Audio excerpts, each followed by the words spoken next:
charges.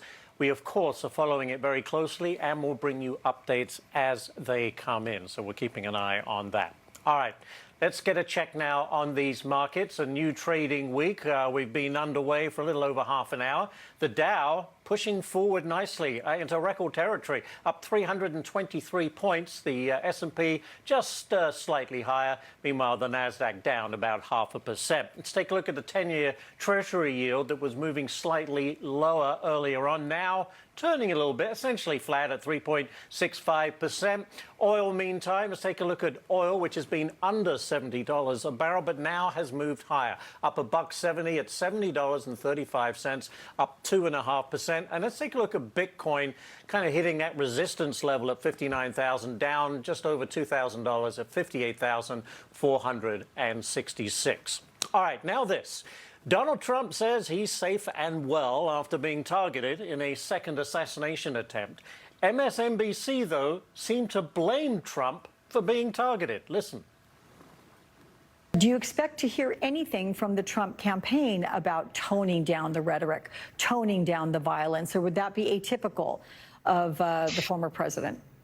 Well, Alex, remember back to the assassination attempt on President Trump's life and how, there was talk of a new tone, and then the Republican convention was, by Trumpian standards, muted. And it did seem like he was, just trying to take it down a few notches. But then by the end of his convention speech, we were kind of back to where we started.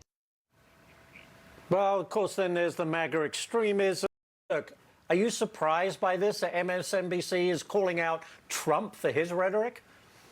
I'm not, because this is the network that is partly responsible for this heated environment in which a former president and current presidential candidate has almost been shot twice in 60 days, Ashley. This is just a remarkable turn of events.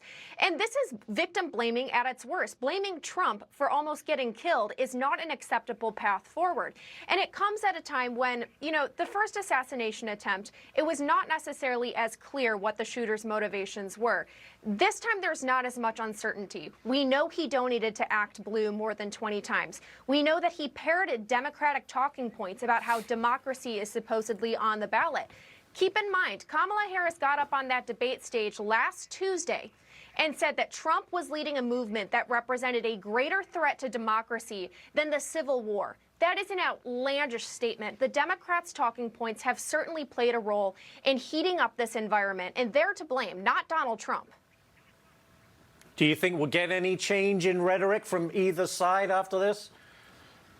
I certainly hope so. I would hope that Kamala Harris would do more than issue a couple of sentences on Twitter. She should speak directly to all voters to assure them that she cares about a civil environment. And if she cares about democracy as much as she claims, that's exactly what she would do.